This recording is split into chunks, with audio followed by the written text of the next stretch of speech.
اگر تم تہجد کی نماز نہیں پڑھ سکتے نا تو اس ٹائم صرف تھوڑی دیر کے لیے اٹھ جایا کرو اور پڑھا کرو لا الہ الا اللہ وحدہ لا شریک لہ لہ الملک و لہ الحمد وہو علی کل شیء قدیر، کیونکہ وہ وقت بہت عظیم ہوتا ہے، سحر کا وقت۔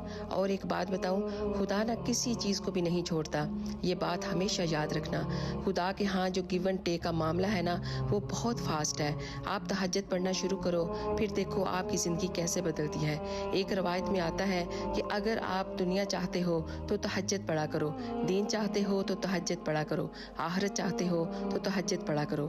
حدیث قدسی ہے، پروردگار عالم فرماتا ہے کہ اے ملائکہ، جب میرا بندہ رات کی نیند کی حالت میں میرے لیے کھڑا ہوتا ہے اور اس کی ٹھوری اس کے سینے سے ٹکراتی ہے، گواہ رہنا میں نے اسے وہ سب دے دیا جو وہ چاہتا ہے۔ سبحان اللہ۔ اللہ تعالی ہم سب کو تہجد کی نماز پڑھنے کی توفیق عطا فرمائے۔